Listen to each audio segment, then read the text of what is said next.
네, 예레미야서를 함께 우리가 묵상하면서 발견한 것은 예레미야에 기록된 말씀이 일정한 그 시제에 따라서 시간의 순서대로 흐르지 않는다라는 것을 저희들이 알게 됐죠. 실제적으로 44장과 45장에는 시간적인 갭이 있는데 거꾸로 한 20여 년 돌아가는 것이 되겠습니다.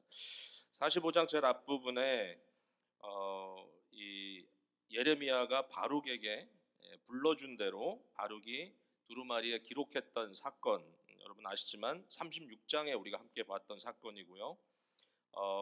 그 이후에는 시드기야 시대에 예루살렘이 함락되고 예루살렘 함락 이후에 유다 지역에 남겼던 자들이 어떻게 하나님을 거역하고 에집트까지 애굽까지 갔는가 하는 이제 그런 이야기가 44장까지 기록이 되어 있습니다.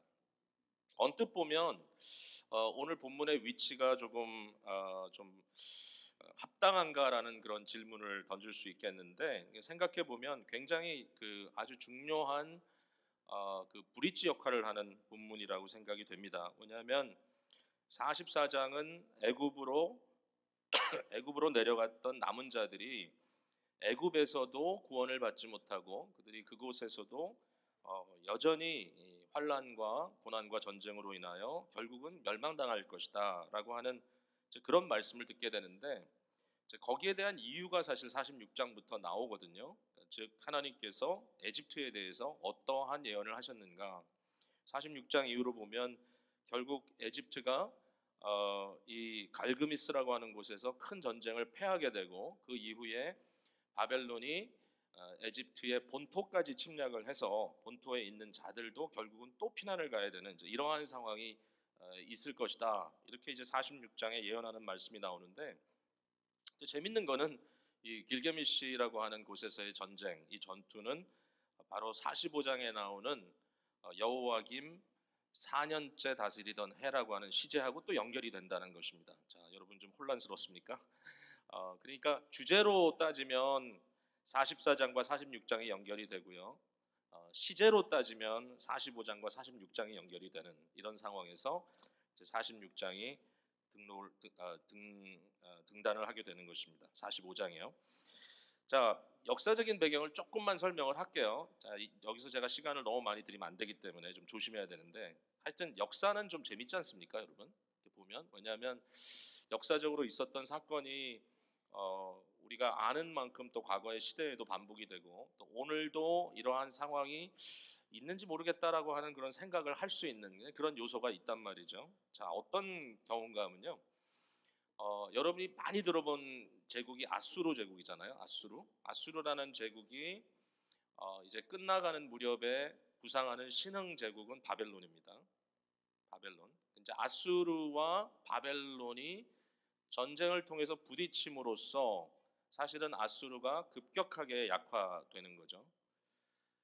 여기서 말하는 이 갈그미스라고 하는 전쟁은 구약 그 시대에 굉장히 중요한 전쟁입니다. 이건 역사적으로 시간을 측정할 수 있는, 역사에 남겨져 있는 굉장히 중요한 전쟁인데, 주전 605년, 주전 605년으로 역사가들이 보는 전쟁입니다.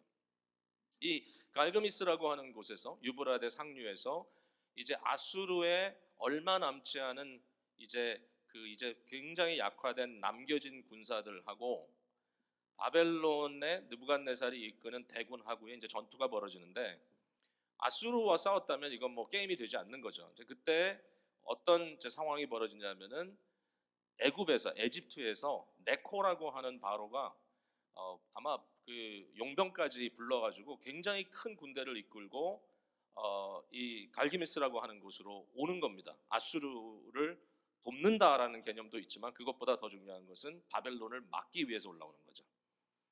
그러니까 애굽이라고 하는, 에집트라고 하는 곳은 여러분이 아시지만 전통적으로 그 대국이잖아요. 에집트는 그 지역에서 뭐 굉장히 중요한 위치를 차지하고, 뭐 이스라엘의 역사에도 너무 중요한 위치를 차지하는 나라가 이제 이 애굽인데, 이 애굽이 신흥 그 강대국인 이 바벨론의 부상을 막기 위해서 결국은 큰 군대를 끌고 갈그미스까지 가는 겁니다. 이 가는 과정도 하루 이틀이 아니에요. 몇 년이 걸려요.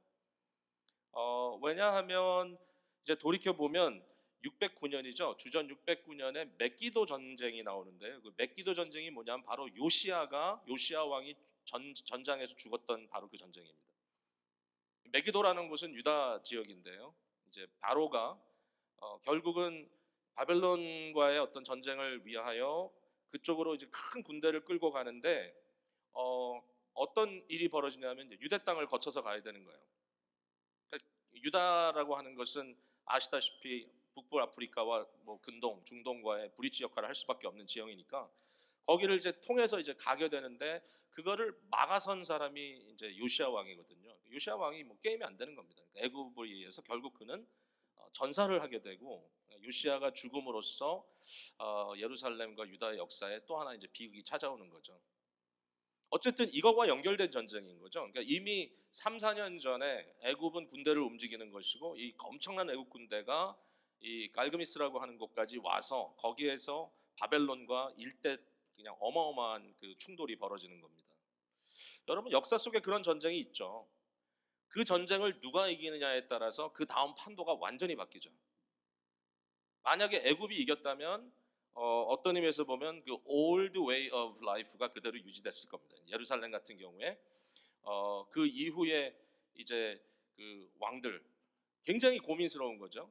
여기서 나오는 이 여호와김이라고 하는 왕은 바로가 세운 왕이거든요. 이 네코라고 하는 바로가 바로 메기도 전쟁 이후에 세운 이 왕이에요. 그러니까 결국은 이 왕의 입장에서는 이제 굉장히 혼란스러운 겁니다. 이 전쟁을 누가 이기느냐? 만약에 애굽이 이기면은 뭐 그런 대로 그냥 유지가 되는데 만약에 바벨론이 이길 경우에는 나는 그럼 어떻게 되나 이런 고민에 빠지게 되는 거죠. 이런 상황이 벌어진 겁니다. 답은 여러분이 아시다시피 바벨론이 애굽 군대를 거기에서 무찌르는 거죠.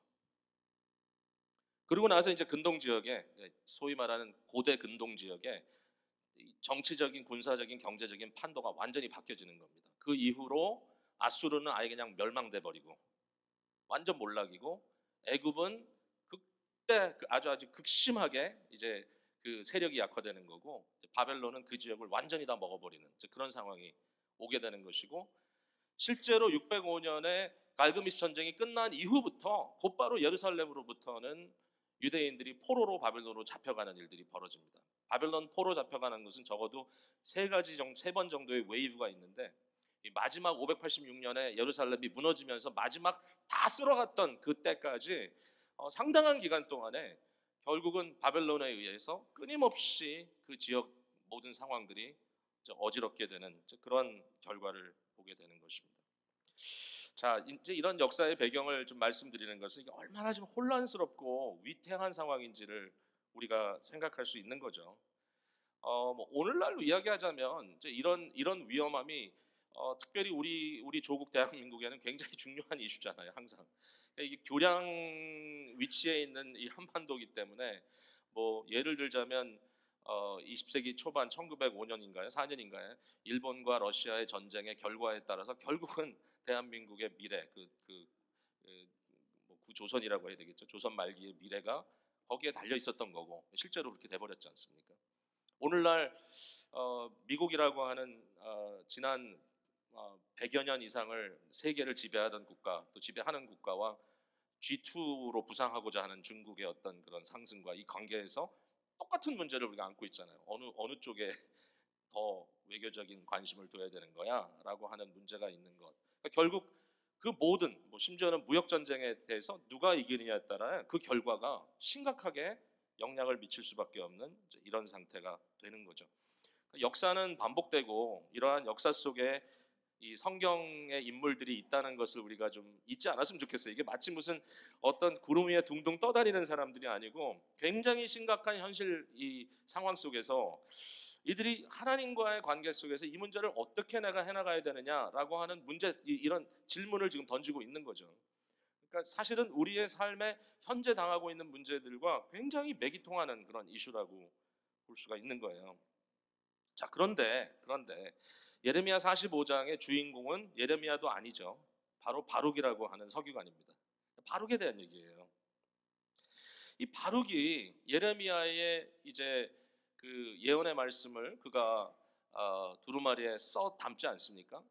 단순히 이것을 기록하는 역할만 맡은 것이 아니라 예레미야가 갈 수 없는 곳에 그의 말씀을 들고 가서 그것을 대독해야 하는 그러한 전달자의 책임까지 맡은 거예요.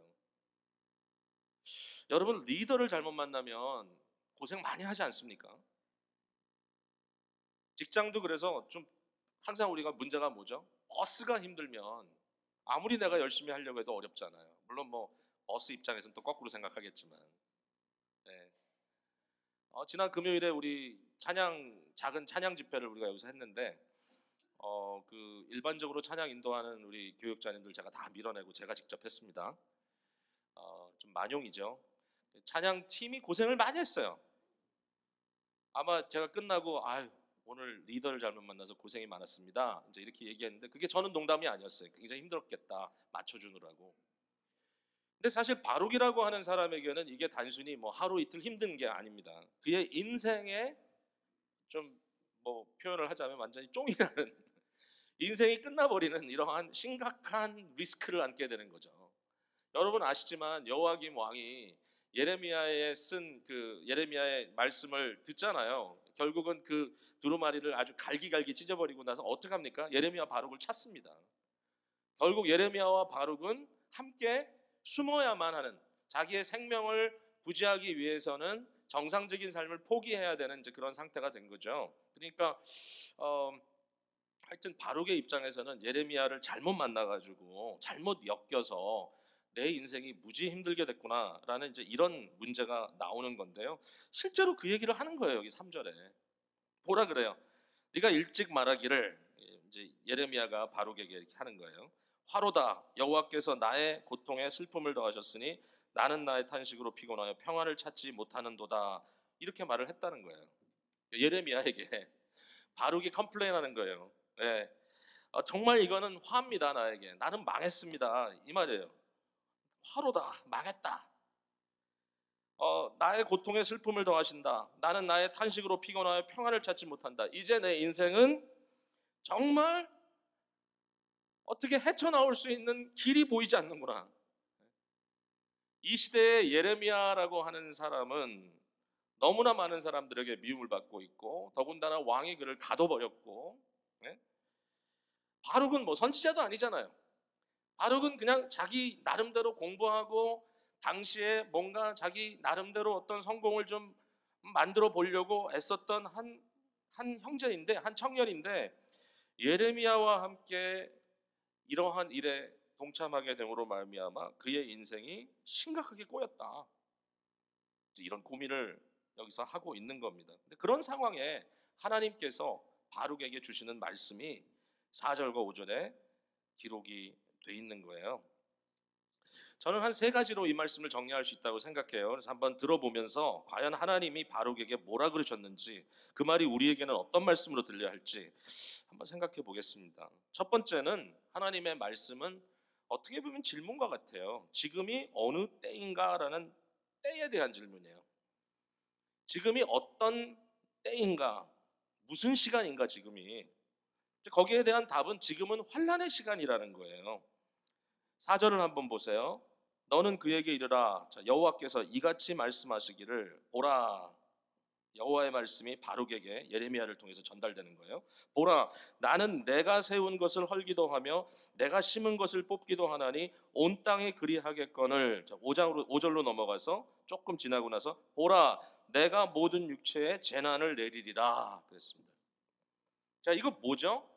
하나님은 어떤 하나님입니까? 하나님은 세우기도 하시고 헐기도 하시고, 그죠?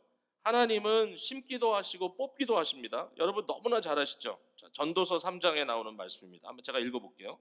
범사의 기한이 있고 천하 만사에 다 때가 있나니, 날 때가 있고 죽을 때가 있으며, 심을 때가 있고 심은 것을 뽑을 때가 있으며, 죽일 때가 있고 치료할 때가 있으며, 헐 때가 있고 세울 때가 있으며, 울 때가 있고 웃을 때가 있으며, 슬퍼할 때가 있고 춤을 출 때가 있으며 등등. 계속해서 이렇게 이런 때 저런 때가 있다, 이렇게 말씀을 쭉 하고 계시고, 이 모든 것을 주장하시는 분이 하나님이다라고 전도서에서 말을 하는데, 중요한 것은 지금이 어떤 때인지를 좀 알아야 된다는 거죠. 바로가 지금은 어떤 때인 줄 아느냐? 지금은 심을 때가 아니라 뽑힐 때다. 지금은 세워질 때가 아니라 허물어질 때다라는 거예요. 네가 보고 알고 있는 유다라고 하는 이 공동체는 지금 허물어지고 있고, 네가 지금 몸담고 있는 이곳은 지금 뽑혀지고 있다. 온 땅이 그러할 것이다. 네? 갈그미스라고 하는 전쟁을 통해서 이제 어마어마한 결과가 그 지역에 전체적으로 임할 텐데, 이 거대한 전쟁 이후에 결국 온 땅은, 여기 보니까 모든 육체가 재난을 당하겠다라고 말씀을 하고 계셨다는 거예요. 지금이 어떤 시기냐? 바로가 네가 지금 너의 삶을 한탄하면서 내가 예레미야를 만나서 내 인생이 이렇게 됐구나, 어떻게 해서든지 이 상황을 좀 내가 모면해 간다면 나의 인생에 좀 소망이 있지 않겠는가? 너는 그런 고민을 하고 있지만, 그러나 하나님 입장에서, 하나님 편에서 말씀하십니다. You have to read the time. 지금 시간이 어떤 시간인지 좀 알아야 되지 않겠니? 라고 얘기합니다. 여러분, 시간을 알지 못하면 큰 화를 당하는 거죠. 46장 17절 말씀을 한번 보실래요? 46장 17절. 이게 이제 바로에 대한, 애굽에 대한 얘기인데요. 한번 읽어볼게요. 17절 시작. 그들이 그곳에서 부르짖기를 애굽의 바로 왕이 망하였도다. 그가 기회를 놓쳤도다. 무슨 얘기예요? 바로가 망했대요. 왜 망했습니까? 갈그미스를 왜 올라가요? 뭐 이렇게 볼 수도 있는 거죠. 바로가 나름대로 자기는 요란을 떨면서 뭔가를 하려고 했지만 결국 뭐예요? 자기의 타임, 자기의 opportunity, 자기의 기회를 놓쳐버렸다. 그러므로 너는 망했다. 시간을 알지 못하면 이처럼 큰 화를 당하게 된다라고 하는 것이 이 본문이 우리에게 시사하는 바입니다. 요시야 왕의 죽음에 대해서도 왜 요시야가 메기도에 올라갔느냐? 그 질문을 합니다. 역대하 35장 20절 이후에 보면 바로가 요시야에게 얘기합니다. 나는 하나님이 나를 불러서 여기까지 왔다. 뭐 정확하게 어떻게 커뮤니케이션이 됐는지 모르겠지만 그 상황 속에서 요시야에게 하는 말이, 너는 내게 나오지 마라, 나와 싸우지 마라. 그러나 요시야는 그것을 무시하고 싸웠다. 열왕기 하가 말하는 것은 요시야가 하나님의 말씀을 듣지 않았다라고 기록이 되어 있어요. 거기 보면 놀라운 일이에요. 요시야의 이 안타까운 죽음, 안타까운 몰락도 결국은 때를 알지 못했기 때문이다라고 이야기할 수 있는 겁니다. 여러분, 지금이 어떤 때입니까? 여러분 한 개인에게도 그렇고, 또 심지어는 뭐 교회라고 하는 공동체, 특별히 이민교회의 어떤 모멘트에 대한 것도 그렇고, 어떤 경제생활도 아마 그게 포함이 될 수 있을 것 같고요. 여러분 다르잖아요. 20대가 다르고 30대가 다르고 50대가 다르고 70대가 다르고, 때가 있는 거잖아요. 그때에 마땅히 해야 될 부분들이 있는데, 뭐 예를 들면 70대가 되고 이미 은퇴할 나이가 됐는데 어마어마한 투자를 해가지고 새로 시작한다? 별로 지혜로워 보이지 않는 거잖아요. 지금이 어떤 때인가? 나의 인생에 나의 부름이 무엇인가? 이런 질문을 할 수 있잖아요. 지난주에 나무를 하나 갖다 심었습니다. 지난주에도 말씀드렸지만 광고 시간에 20주년을 기념하는 나무를 심었단 말이에요. 자, 오늘 이제 식수식을 할 겁니다. 그러면 아니 도대체 왜 그 나무를 지금 심느냐라고 얘기할 수 있을 겁니다. 분명히 20주년 기념일은 6월 첫 주였는데 왜 지금 심었죠? 6월 달에 나무 심으면 죽습니다. 늦가을에 심어야 되는 나무거든요. 결국 지금 심지 않으면 안 되는 거죠. 그러니까 때가 있는 거죠. 내가 어떻게 해야 될 것인가? 중요한 질문을 해봐야 돼요. 이 시대에 하나님께서 나에게 뭐라고 말씀하시는가? 제가 존경하는 한 어르신 목사님 한 분을 만나서 은퇴하신 분인데, 한국교회 부흥기에 굉장히 중요한 역할을 하신 분이라고 생각해요. 한국교회의 어떤 중요한 신학적인 한 흐름을 잡아주신 분이고 목회를 잘하신 분인데, 그분에게 이제 은퇴하신 이후에 제가 이런 질문을 던졌어요. 앞으로 다음 단계에 대해서는 어떻게 생각하십니까? 목사님은 어떤 생각을 가지고 후임을 찾으셨습니까? 그랬더니 좀 과장인지는 모르겠지만 그분이 하시는 말씀이 내가 보기에 앞으로 100년은 한국교회 침체기다.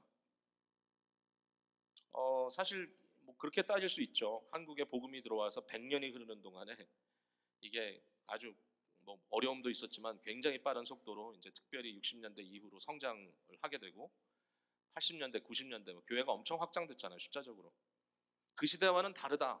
21세기로 접어들면서 이제는 다른 시대이다라고 그가 말씀을 하시더라고요. 굉장히 동감이 갔어요. 그래서 그분이 하는 말이 이제는 아주 나이브하게 어떤 성공 의지를 가지고 어떻게 하면 더 많은 사람을 끌어모을까 하는 그런 목회자가 필요한 시기가 아니라 정말 맷집 있게 그 시대를 향하여 좀 선지자적인 마음으로 고생할 마음으로 사역할 사람이 필요하다 이런 얘기를 하시더라고요. 억울했어요 제가. 그렇다. 지금이 어떤 시기인가? 우리가 무엇을 할 것인가? 이민교회도 참 힘든 시간이죠. 1세들 먼저 오신 분들은 다 이제는 어르신들이 되시고 이제 어르신의 나이가 들어 이제 노년에 접어드시고 교회들마다 고령화 문제로 막 어쩔 줄 몰라. 그게 뭐가 놀랍죠? 하나도 놀라운 게 아니죠. 어쩔 수 없이 그럴 수밖에 없는 실제적인 이민 사회의 흐름이고 교회가 제너레이셔널 트랜지션을 하지 않고 정말 인터제너레이셔널 미니스트리를 고민하지 않고 또 임시 거주자들이 쏟아져 들어오고 있는 현 시대적인 어떤 이민의 흐름에 대해서 이해하지 못하면 뭐 어떻게 할 수 없는 겁니다. 속수무책입니다. 어쩔 수 없는 상황이 벌어지고 있는 겁니다. 지금 어떤 부분에 초점을 맞추고 고민해야 되는지 그 고민이 필요한 거죠. 이것은 여러 측면에서 그렇습니다. 여러분 이 자리에 지금 예배하는 사랑하는 성도 여러분, 제가 여러분을 다 대변할 수 없습니다. 그죠? 저는 저 나름대로 저의 여정을 가고 있습니다. 지금 50대 중반의 저의 나이로서 내가 할 수 있는 일과 할 수 없는 일이 뭔가 뭐 없다기보다는 무엇이 하나님께서 내게 주시는 소명인가. 연세가 많이 드셨는데도 어린아이처럼 살 수도 없는 것이고 어린아이인데도 마치 노인처럼 살 수도 없는 것이고 각 시대마다 지금 해야 할 일이 무엇인가. 오늘날 너무나 많은 젊은이들이 젊을 때 해야 하는 시기를 놓쳐버리고 그냥 어떻게 하면 좀 더 그냥 편안하게 잘 살아볼까 하면 나중에 타임이 됐을 때 뭐예요? 너무 많은 걸 후회할 겁니다. 구체적인 얘기는 안 하겠습니다만은 지금 시대적으로 젊은 시절을 완전히 상실해버리는, 왜? 경제적인 이유 때문에 먹고 살기 위해서 뭔가 초점을 좀 놓쳐가는 것이 아닌가. 젊은 시절은 좀 꿈을 먹고도 살아야죠. 안 될 것 같지만 경험도 해보는 거고. 자, 어쨌든 그런 상황입니다. 두 번째 바룩에게 주는 말씀은 뭐냐? 두 번째 주는 것은요, 아주 참 뭐 가슴 아픈 일이라고 할 수도 있어요. 뭐라고 하시냐면 내 자신을 위하여 큰 일을 찾지 말라 이렇게 얘기합니다. 5절에 내가 너를 위하여 큰 일을 찾느냐? 그것을 찾지 말라. 바룩이 자신의 포부와 야망을 위해서 다름질할 때가 아니라는 거예요. 자, 바룩이라고 하는 인물을 아주 평범한 인물로 우리가 한번 생각해 봅시다. 바룩이 뭘 원했겠어요? 그 상황에서. 바룩은 머리가 좋은 사람이에요. 제가 생각할 때 상당히 좋은 학문적인 스킬이 있었던 사람일 거라고 생각이 돼요.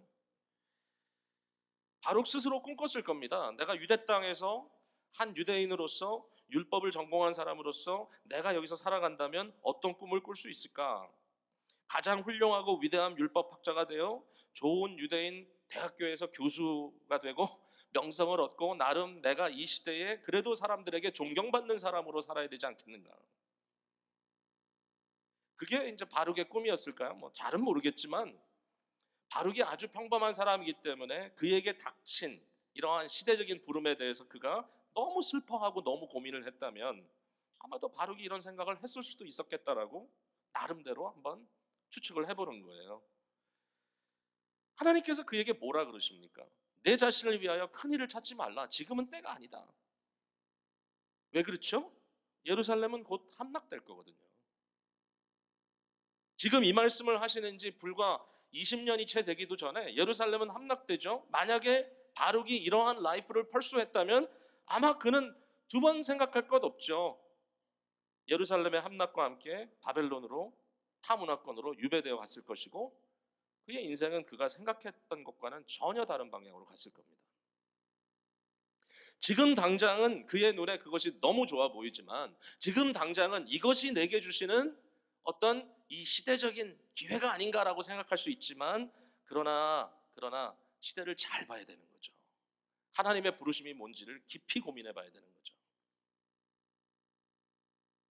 자, 이 부분에 대해서 우리가 어떤 적용을 할 수 있을까? 두 가지를 생각해 봤어요. 하나는 우리 눈앞에 당장 보이는 내가 당장 욕망하는 것에 집중해서는 나의 삶은 어리석은 삶이 되어버릴 것이다. 당장 눈앞에 보이는 것, 내 지금 보았을 때 이거 먹으면 내가 배가 부르겠구나라고 생각하는 것만 쫓아간다면 심각한 문제가 우리에게 올 것이다 라는 사실입니다. 여러분, 먹이사슬이라는 말 아시죠? 먹이사슬.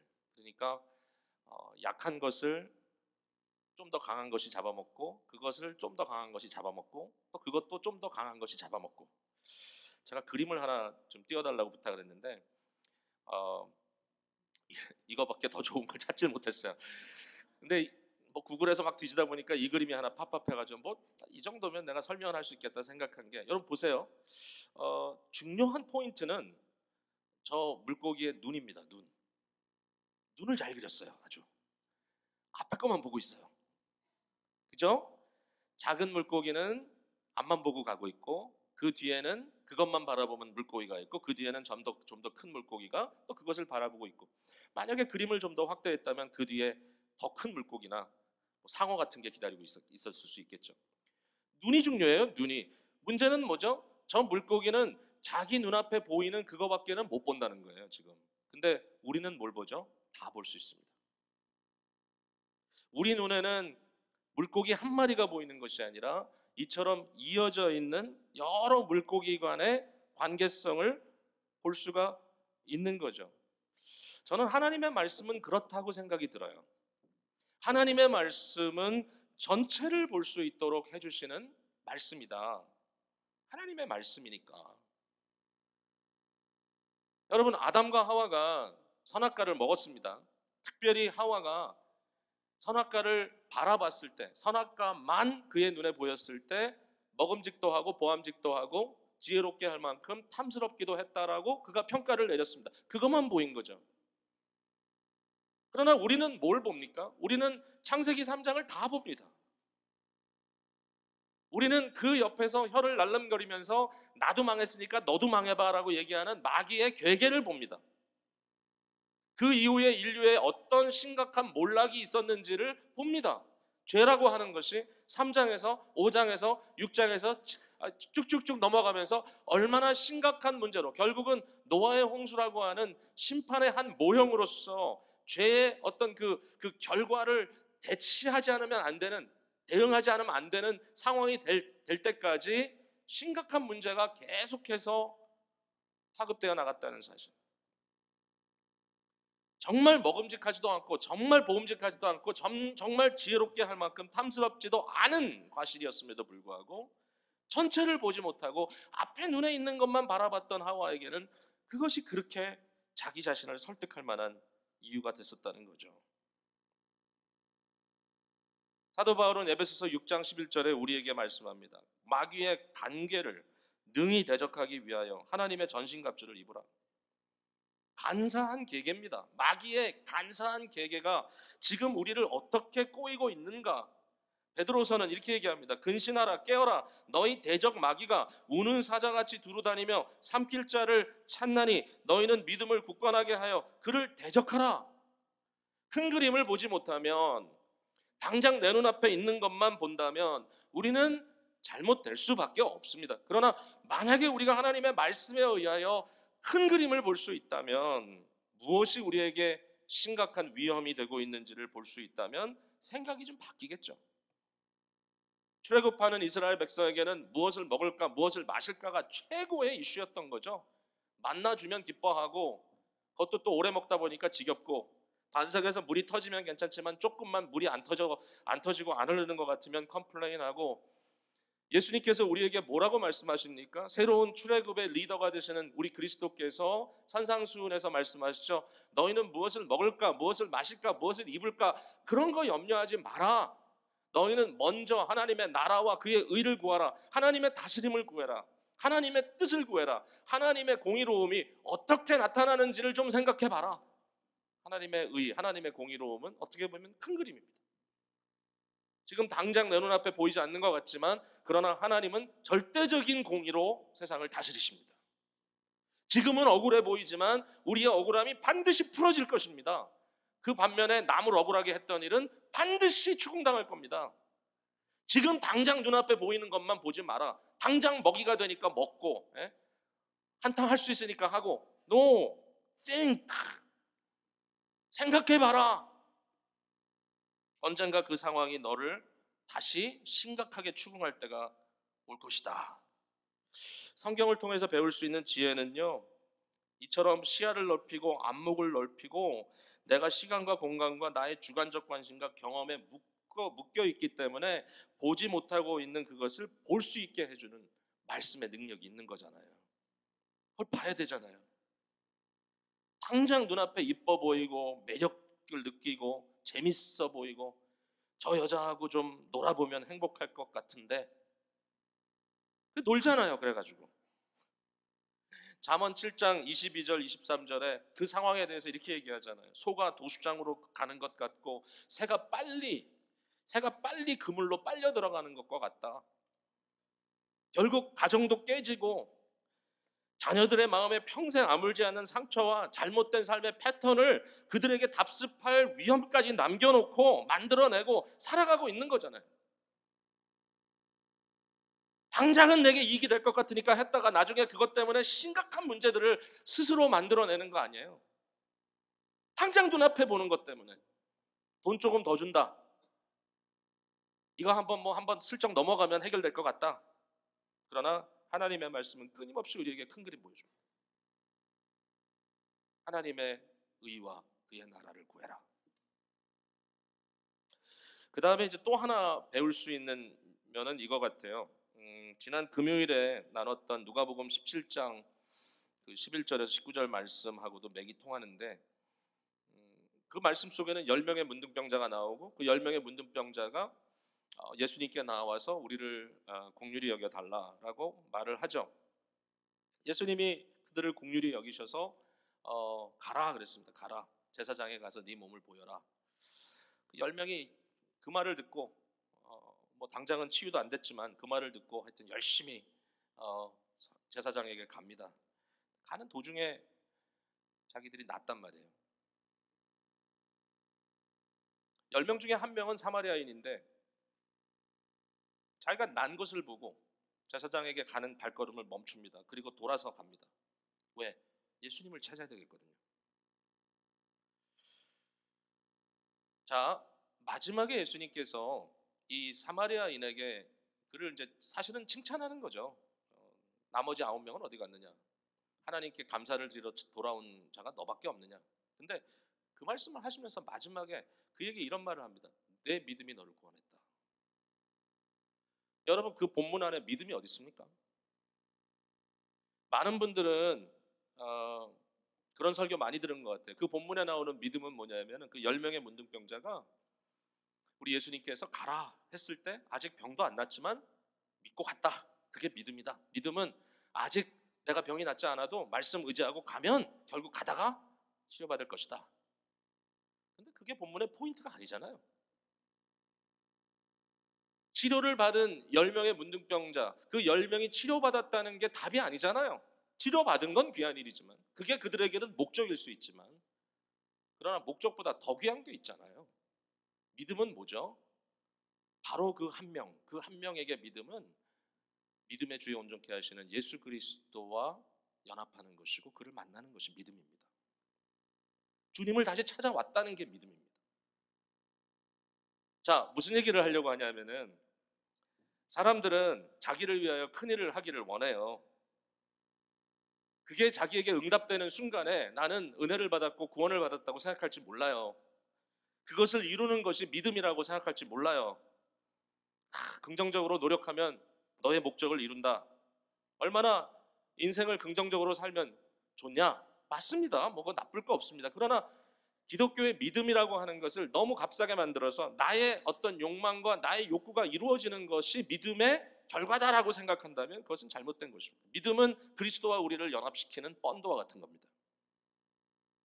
믿음은. 그러니까 여기에 하나님께서 바룩에게 너를 위하여 큰 일을 찾느냐? 그것을 찾지 말라라고 하시는 말씀 속에는 이와 같이 당장 네가 얻고자 하는 어떤 결과를 추구하지 말고 그 결과보다 더 중요한 하나님과의 너와의 관계 속에서, 나와 너와의 관계 속에서 이 상황을 이해해봐라. 뭐가 더 중요한가? 44장을 우리가 다루지 않았지만 44장에는 참 어마어마한 얘기가 나오죠. 무슨 얘기가 나오냐면은 애굽으로 이제 갔죠. 남은 자들이 가가지고 아주 이상한 행동을 합니다. 여기 보니까 하늘의 여왕에게 분양했다 그랬습니다. 하늘의 여왕이 누군지 잘 모르겠어요. 제가 연구를 좀 더 안 했어요, 이 부분은. 우상을 섬긴 거예요. 근데 그것을 한 것이 좀 신기한 게 아니라 결국 예레미야를 통해서 네가 우상 숭배하던 것을 버리고 하나님께 돌아와라고 얘기했을 때 그거 안 받아들이거든요. 이 사람들이 뭐라 하냐면 그 말을 우리가 듣지 않겠다. 그러면서 그들이 가지고 있는 러직이 뭔지 아세요? 자, 이런 얘기를 합니다. 우리가 하늘의 여왕에게 분양하고 그 앞에 전제를 드렸을 때 그때에는 우리가 먹을 것이 풍부하며 복을 받고 재난을 당하지 아니하였더니, 우리가 하나님 섬기라 그래가지고 하늘의 여왕에게 분양하고 그 앞에 전제 드리는 것을 패한 후부터는 모든 것이 궁핍하고 칼과 기근에 멸망을 당하였느니라, 이렇게 얘기를 합니다. 여러분 이거 어떻게 묵상하셨어요? 지난 주간에 이런 얘기 아니에요? 내가 원하는 욕망대로 따라갔더니 잘 먹고 잘 살았는데 하나님 말씀 따라갔더니 망했다. 나 이제 하나님 안 따라가겠다. 하나님이 최근에 날 위해서 해주신 게 뭐가 있어? What has God done for me lately? 지금 이 상황에 내가 하나님으로부터 받은 결과가 뭐야? 그러나 예레미야는 외치는 거죠. 네가 생각하는 이런 결과론적인 그런 논리가 중요한 건 아닌 거죠. 왜 그렇습니까? 하늘의 여왕은 존재하지 않고 천지를 지으신 여호와 하나님은 계시는 하나님이시기 때문에 이게 심각한 우리를 향한 도전입니다. 신앙이라고 하는 것을 내가 원하는 어떤 결과를 얻기 위한 과정으로 또는 방법으로 생각하고 따라가는 것이 너무 당연합니다. 요새는. 그게 아니면 뭐하러 신앙을 갖겠어요. 어떤 사람 말로는 도대체 내가 왜 돈도 안 되고 광도 안 나는 걸 하겠냐. 왜 내가 그런 고생을 하겠냐.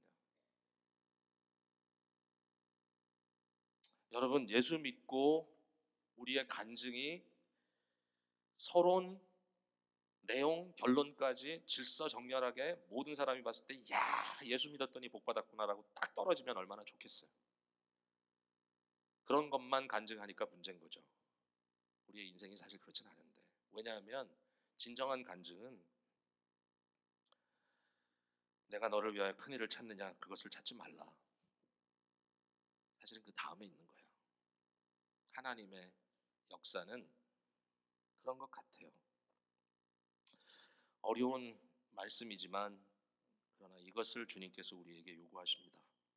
미가서 6장 8절에 사람아, 주께서 선한 것이 무엇임을 내게 보이셨나니 여호와께서 내게 구하시는 것은 오직 정의를 행하며 인자를 사랑하며 겸손하게 내 하나님과 함께 행하는 것이 아니냐. 겸손하게 내 하나님과 함께 행하는 것이 아니냐. 이것이 가장 훌륭한 복이요 은혜다 라고 너무 클리어하게 짚어주시는 겁니다. To walk humbly with your God. 이 기쁨을 아는가? 주님과 함께 사망의 음침한 골짜기라도 humbly, 겸손하게 그분과 함께 행하는 것이 나에게 가장 큰 행복임을 아는가? 자, 이제 마지막 포인트를 말씀드리고 말씀 맺겠습니다. 마지막에 하나님께서 바룩에게 주시는 말씀은 너의 생명을 전리품으로 주겠다라고 하는 아주 독특한 말씀입니다. 5절 마지막에 그러나 네가 가는 모든 곳에서는 내가 너에게 내 생명을 노량물 주듯 하리라. 이 노량물이라고 번역이 되어 있는데 이것은 전쟁하고 나서 남은 전리품을 이야기합니다. 너에게 너의 생명은 항상 전리품처럼 네가 남길 수 있겠다. 언뜻 보면 이것은 생존이죠, 생존. 그죠? 하나님이 나에게 주시는 약속은 아무리 어려움을 당해도 너의 육체적인 생명은 건지겠다라는 뜻이 아닐까. 근데 그런 말씀으로 받아들일 때는 좀 포인트가 빗나가는 것 같아요. 여기서 하나님께서 바룩에게 약속하시는 말씀은 이거예요. 맞다. 지금은 어느 때냐? 내가 모든 육체의 재난을 내리리라고 한 때다. 지금은 전쟁이다. 전쟁. 전리품이에요. 전리품. 전쟁 중이에요. 그러나 전쟁 중에도 하나님의 약속은 이겁니다. 너의 생명은 내 손 안에 있다. 어떤 상황이 벌어지더라도 너의 인생은, 너의 존재는 내 보호 아래 있다. I have you. 너는 내 손에 있다. 남아있는 전쟁과 전투는 치열할 겁니다. 그죠? 이제 이때 이후로 바룩이 겪어야 될 시대적, 민족적 이 순환과 고난이라고 하는 것은 이루 말할 수 없습니다. 예레미야를 따라갔기 때문만의 고난이 아니라 민족 자체가 도저히 개인적으로 아무리 노력해도 헤쳐나올 수 없는 비참한 상황으로 빠져들어가게 되는 것이죠. 육체적으로 이 전쟁에서 살아남지 못할지도 모릅니다. 아무리 비참하고 아무리 비극적인 상황이 된다 할지라도 네 생명만은 보존하겠다? 그런 포인트는 아닌 것 같아요. 사실은 하나님의 말씀에 대해서 우리가 좀 더 진지하게 들여다본다면 우리가 가져야 될 건강한 또 아주 거룩한 상상력은요, 현세와, 지금 우리가 살고 있는 이 현세와 우리에게 준비되어 있는 내세를, 다른 세계를 넘나드는 것이 되어야 된다고 하나님의 말씀 우리에게 요구하고 있습니다. 우리의 거룩한 상상력은 어떻게 하면 여기에서 더 잘 살 것인가라고 하는데 집중되어 있는 것이 아니라 이 세상과 하나님의 약속하신 하나님의 궁극적인 현실 그 사이에서 우리는 자유롭게 보내심을 받은 대로, 부르심을 받은 대로, 주께서 은혜 주시는 대로 자유롭게 넘나들 수 있는 그러한 아주 거룩한 상상력을 우리에게 요구하고 계신다는 것이죠. 왜냐하면 사나 죽으나 우리는 주의 손에 있기 때문에. 빌립보서 1장에 사도 바울이 내가 사는 것이 그리스도니 죽는 것도 유익함이라. 그러나 만일 육신으로 사는 이것이 내일의 열매일진데 무엇을 택해할런지 나는 알지 못하노라. 내가 이 둘 사이에 끼었으니 차라리 세상을 떠나서 그리스도와 함께 있는 것이 훨씬 좋은 일이라 그렇게 하고 싶으나. 이건 뭐 바울이 그냥 예의상 하는 말일까요? 아니요, 그게 신앙의 고백입니다. 저는 전쟁을 경험하지 못한 세대 사람입니다. 사실 전쟁이라고 하는 현실 속에 빠져본 적이 없어서 전쟁이 얼마나 비참한 것인지, 전쟁이 얼마나 비극적인 것인지 사실 직접 맞닿지 않은 부분이라서 좀 말하기는 쉽지 않아요. 그러나 한 가지 이 시대에 아마 저와 같은 사람이라면 한 가지 빠질 수 있는 심각한 그 함정은 현세에 대한 어떤 안정감, 현세 속에서 아무런 일도 없이 편안하게 건강하게 먹는 것 걱정하지 않고 마음껏 누리면서 살아가는 그 일에 상당히 익숙해져 있고 거기에 마음을 두고 살 수 있는 가능성이 상당히 높다라는 것이겠죠. 이 자리에 계시는 저와 여러분 모두에게 아마 주는 그런 하나의 챌린지일 수도 있다고 생각해요. C.S. 루이스 얘기를 잠깐만 할게요. C.S. 루이스는 전쟁을 경험했던 사람이에요. 제1차 세계대전은 직접 프랑스의 전선에 가서 싸우다가 6개월 동안 전쟁터에 있다가 결국은 부상을 당해서 돌아왔는데, 그때 전쟁터에서 죽은 죽음들에 대한 그의 묘사들은 끔찍해서 읽을 수가 없을 정도로 리얼해요. 얼마나 비참한가, 얼마나 많은 사람이 자기 곁에서 죽어갔었는지 그것을 목격하며 거기에 서바이브 해야 되는 자기의 그 비참한 생각과 인생에 대한 절망들. 그리고 2차 세계대전도 겪었어요, 이 사람이. 2차 세계대전은 어, 영국 땅에 있었으니까 시도 때도 없이 사이렌이 울리고 런던을 비롯하여 큰 도시들이 폭격당하는 그런 현실 속에 살고 있었어요.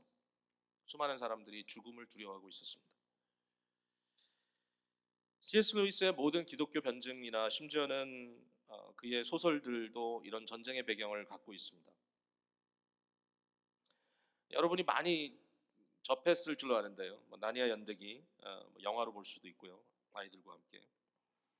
사실은 이 배경은 전쟁입니다. 런던이 폭격을 당합니다. 그래서 런던에 살고 있던 어린 아이들이 그 정책에 의해서 이제 시외로 피신을 갑니다. 시외는 뭐 웬만해서는 폭격을 안 하니까 시외에 살고 있는 사람들이 좀 넉넉한 사람들이 런던에 있는 아이들을 데려다가 일시적으로 전쟁이 폭격이 끝날 때까지 보호하는 그런 상황인 거죠. 중요한 건 뭐냐면은 나니아 연대기 같은 걸 통해서 C.S. 루이스가 그려내려고 하는 것은 뭐냐면 이러한 죽음이라고 하는 위기감이 굉장히 가까이 다가와 있는 현실 속에서 루이스는 나니아라고 하는 또 하나의 세계를 만들고 그 세계와 현 세대를 드나드는 이러한 일들을 이야기하고 있는 겁니다. 다른 세계에 갔다 와서 또 현세에 들어오고 그 왔다 갔다 하는 그 과정 속에 내가 어디에 있느냐라고 하는 것이 더 이상 큰 이슈가 안 되는 거죠.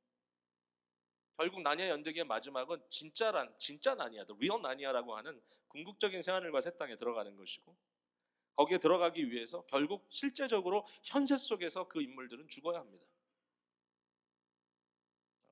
기차 사고가 나가지고 사실 다 죽는데 그 죽는 장면은 별로 연출되지 않습니다. 왜냐하면 중요치 않기 때문에. 중요하다는 건 뭐죠? 내가 하나님께서 예비하신 새로운 세계에 들어와 있고 이것이야말로 더 높이 더 깊이 들어가야 할 가장 아름다운 현실이라는 것을 스스로 알게 되는 것이죠. 거기에 아름다움이 있습니다. 스크루테이 편지라고 하는 마귀가 자기 주니어 마귀에게 편지를 보내는 그런 내용들을 픽셔널하게 아주 재밌게 써가지고 담아놓은 그런 이야기인데요. 일종의 판타시죠.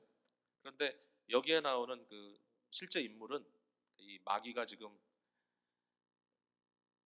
파멸로 끌고 가려고 하는 그 대상은 한 젊은 그리스도인입니다.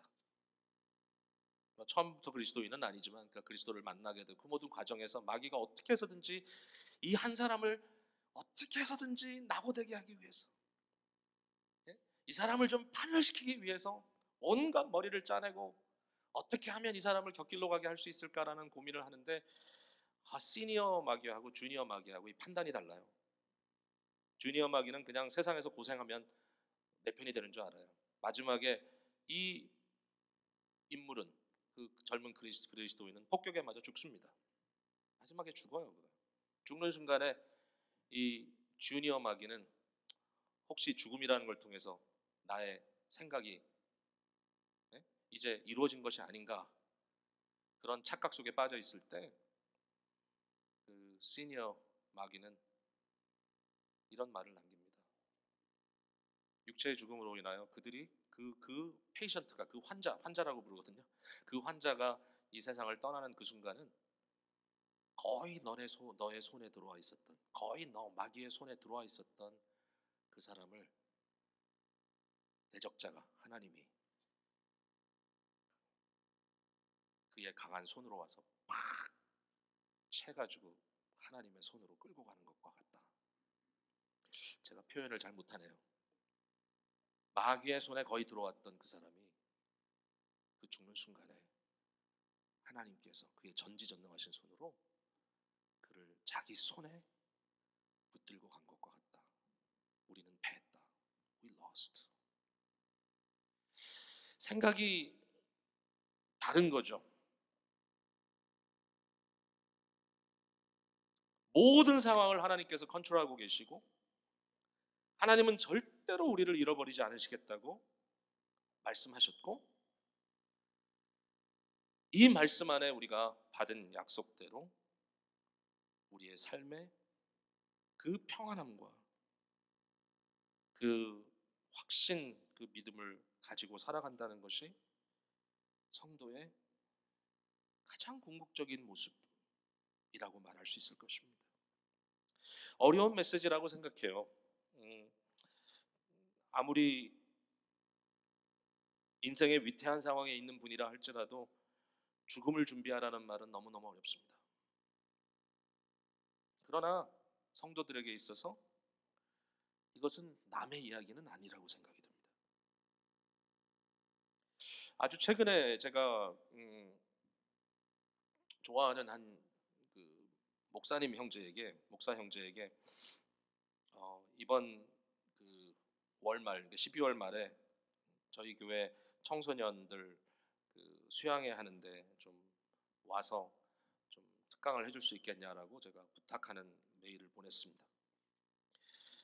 근데 깜짝 놀랐습니다. 이제 아마 40 갓 넘었을지 모르겠다 생각되는 그의 누이가 갑자기 세상을 떠났다는 소식을 전해줬습니다. 굉장히 믿음이 아주 특출하고 유망한 자매인데요. 어려운 사람을 도와주다가 나중에 화가 나서 자기가 변호사가 된 자매라고 합니다. 너무 답답해서 이 자매가 한 주 전에 뇌졸중으로 세상을 떠났답니다. 좀 이해가 안 됐습니다. 이 젊은 사람이 뭐 이렇게 일찍 세상을 떠났을까? 오늘 밤 8시에 뉴욕에서 장례식을 한다고 하는데 그 부모가 믿음으로 이 상황을 하나님의 은혜로 받아들이고, 얼마나 그게 좀 말이 안 되는 것 같은데, 울지 않겠습니다 이를 악무시고 이 자매의 그 브레인 데드, 뇌사된 상태에서 모든 장기와 심지어는 살점 하나까지라도 이식할 수 있는 걸 이식하라고 다 내주는 그러한 과정을 지난주에 갔다 그래요. 뭐 그 자체가 너무 어떻게 보면 좀 이해할 수 없을 정도로 굉장한 믿음의 결단이라고 생각이 되고, 얼마나 힘들까, 얼마나 슬플까 그런 생각이 있는데, 그런 이야기를 들으면서 제 마음속에 야, 사실은 준비하고 살아야 되겠구나. 살려달라고만 하나님께 부르짖을 것이 아니라, 주여 겸손히 하나님과 함께 행하며 살아가게 하옵소서. 자, 여러분 말씀 맺겠습니다. 모두 살아가시는 삶의 여정이 만만치 않다라는 생각이 들어요. 그런 마음이 들어요. 정말 힘들겠다, 힘드시겠다. 나도 그런 일들을 경험하고 있구나라고 느껴질 때가 종종 있습니다. 제가 신학교 막 시작했을 때 몇 번째 학기인지는 잘 기억이 나지 않는데, 이제 학기 말 시험을 보다가 그래도 신학교는 좀 여유가 있습니다. 학기 말 시험을 보다 도중에 화장실을 간 적이 있습니다. 뭐 어떤 분들은 시험 공간 동안 그 시간 동안은 화장실도 못 가게 하는데 저희는 화장실은 가게 해줬어요. 그래서 화장실을 갔는데 제 뒤에 백인 그 학생 하나가 제 뒤를 쭉 따라오더니 화장실에서 제 옆에 이렇게 섰습니다. 뭐 너무 자세한 설명은 드릴 필요 없을 것 같고요. 화장실 서 있는데 이 친구 갑자기 제 옆에서 큰 소리로 산넘어산 이래요. 그래가지고 뭐라 그러는 거야? What are you talking about? 그랬더니 Don't you know? 산 넘어 산. 그러니까 누가 한국 사람이 자기한테 말을 배워준 거예요. 가르쳐 준 거예요. 산 넘어 산이라고. 그러니까 지금 시험을 보는데 너무 힘들다는 거예요. 산 넘어 산. 에릭 하우저라고, 아직도 제가 그 이름이 기억나는데, 헤이티에 선교사로 간 아주 신실한 형제인데, 그때 같이 학생일 때 그 형제가 제 옆에서 되지도 않는 한국말로 산 넘어 산 했던 얘기가 기억이 납니다. 평안한 시간을 주시면 감사하고, 그러나 교만하지 말고 고난의 시간을 주실 때 나를 낮추시며 더욱 하나님을 온전하게 의지하게 하시려는 것을 믿고 더욱 그분께 바짝 붙어서 살아가도록 우리의 마음을 온전히 주님께 드리는 믿음이 아마 오늘 예레미야를 통하여 우리에게 주신 말씀의 의미가 아닌가 생각해 봅니다. 기도하겠습니다.